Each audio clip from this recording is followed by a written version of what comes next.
Hi, I'm Bill Price, the sports editor here at the New York Daily News, and we're going to talk NFL draft. We have our NFL draft expert, Ebenezer Samuel.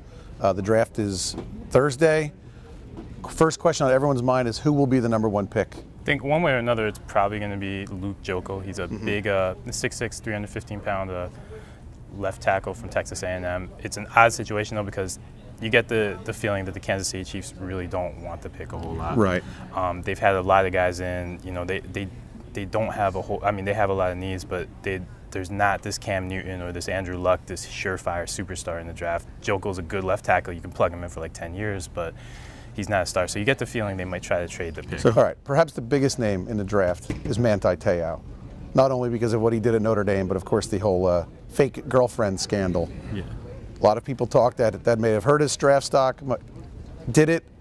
Where do you think he'll land when all is said and done? First of all, I don't think the fake girlfriend thing is going to hurt as much. He acquitted himself very nicely at the combine, just dealing with all the questions from us media. We attacked him pretty well, and the word coming out of a lot of the meetings he's had with teams is that he's handled it nicely. So I don't think that's going to be an issue. The bigger issue could be his limitations as a player. I mean, at his fastest, he ran like a 4.7, 4.75 40 at Notre Dame, or at his pro day at Notre Dame. That's not great. He's a middle linebacker. That's a position that's kind of been a little bit minimized in today's NFL. So, you know, here you have a middle linebacker who's more like an he's more like an emotional leader than anything else. So, you know, is that a great thing? Could he go in the first round, you think, or no? I could see him going in the first round, but really late. He's not a Patrick Willis guy. He's not going to go in the top 10. He's not that transcendent middle linebacker. He's the kind of guy. I could see him going maybe very late to the Baltimore Ravens. The Giants had him in for a workout earlier last week. Right. But I don't see them taking him. It's interesting. They'll work out a lot of players and not take him. I think they were looking at him more as a second-round guy. More likely, I see him fitting in that 30 to 40 range, maybe in the second round. Okay, who's the one guy in the draft not too many people know about, and a year from now, maybe 2 years from now, could be a superstar in this league? I won't say. I'll give you a guy who won't be a superstar first, but who could be kind of this year's Alfred Morris, and that's this kid from Stony Brook, actually, just Long Island. His name is Miguel Masonet. He's represented by the same guy who represents Joe Flacco, Joe Linta. He's not going to go get guys unless they're pretty good. Masonet is like a 5'9", 215-pounder. He's got a little bit of Alfred Morris in him, kind of a banger, kind of a tough guy. I could see him kind of being like a sleeper running back in this draft. First-round guys or guys who might be on the fringe there. We've heard there's this wide receiver from Tennessee named Cordero Patterson. He's kind of one of the bigger names in the draft. He's a 6'2", 215-pound guy. Runs like 4.4 and looks built like a linebacker.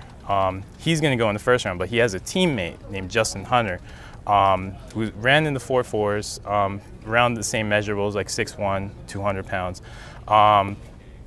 And he's kind of a sleeper. He's a guy who could go in the second round, but he could evolve into a nice wideout. Okay, then on the flip side, who's the guy that's going to be picked high that team will regret it a year from now, 2 years from now? I hate to say, who's the Ryan Leaf of this year's draft? The Ryan Leaf of this draft actually could wind up playing the same position as Ryan Leaf. Teams are going to reach for teams always reach for quarterbacks. But there's no Andrew Luck this year. There's no Robert Griffin this year. There's not even a Ryan Tannehill. So you have Geno Smith, who very well could go in the top 5, but there's he's simply not on that level. He doesn't throw the deep ball as well. He played in like I guess you could say a little bit of a simpler offense in West Virginia but Geno Smith is going to go in the top 5. He's going to go 2 picks lower than Robert Griffin went last year. And then there's another quarterback, E.J. Manuel, out of Florida State. Pretty much, he's like, if you went to a lab and you built a quarterback, you would build E.J. Manuel. There's a real high risk reward. He can be really good. He could be the next Colin Kaepernick, or he could be the next Ryan Leaf. The Jets right now pick 13. They could get the #9 pick if they trade with the Bucks. Who's wearing a Jet jersey at Radio City Music Hall next Thursday night? I'll give you 2 names that are possible. One could be Darrelle Revis' possible replacement. That's a D. Milliner, cornerback from Alabama. He ran really well at the combine. I think he ran either high 4.3s, low 4.4s, depending on who you asked. Plays the same position. That can't hurt. So he's one guy to watch for. Barkevious Mingo is another name I've heard a lot about. He's a real high cut, like a probably 6'2", 235-pound linebacker. From LSU, great pass rushing guy. There are questions about his strength. He benched, I think, 225 like 18 to 19 times. Didn't bench again at LSU, so he didn't really answer the questions there. The Giants. Who do you think that will end up on the Giants on draft day? Manti Te'o is not one of those guys. Okay. I would probably look for them to go for a tight end. Zach Ertz and Tyler Eifert. Yes, they went and got a tight end in free agency this year. They picked up Brandon Myers, a nice guy from the Oakland Raiders. He's a solid player, but he's essentially it's a 4-year contract with 3 years voidable. That's a 1-year deal, so they're going to need a replacement for him. Look for them to either go with Zach Ertz. He's a tight end from Stanford, very good hands, or Tyler Eifert. He plays the same position from Notre Dame.